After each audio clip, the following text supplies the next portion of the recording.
حضور فرماتے ہیں سارے نبی ستائے گئے، میں سب سے زیادہ ستایا گیا۔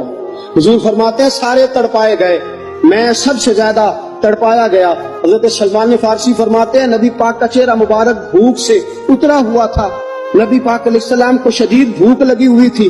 حضور نے فرمایا سلمان 3 دن ہو گئے کھایا کچھ نہیں، چل جا ابو ذر غفاری کے پاس چلتے۔ فرمایا ابو ذر غفاری کے باغ میں گئے، جاتے ہی میں نے حضرت ابو ذر غفاری رضی اللہ تعالیٰ عنہ کے باغ میں جاتے ہوئے جناب عثمان غنی کو بھی لے لیا، جناب ابو بکر و عمر و علی کو بھی لے لیا۔ پہنچے، جا کے میں نے کہا کہ ابو ذر 3 دن ہو گئے نبی پاک نے کھایا کچھ نہیں، 2 جہاں کے شاہ ہیں، پاس کچھ رکھتے نہیں، 2 جہاں کی نعمتیں ہیں ان کے خالی ہاتھ میں، فقط اختیاری ہے، نبی پاک نے خود اس کو اختیار فرمایا، 3 دن سے کھایا کچھ نہیں۔ فرماتے حضرت ابو ذر رضی اللہ تعالیٰ عنہ کی آنکھوں میں آنسو آ گئے، کہنے لگے یار مجھے پتہ ہی نہیں، کسی نے بتلایا ہی نہیں، میں تو سویرے بھی پیٹ بھر کے روٹی کھائی اور حضور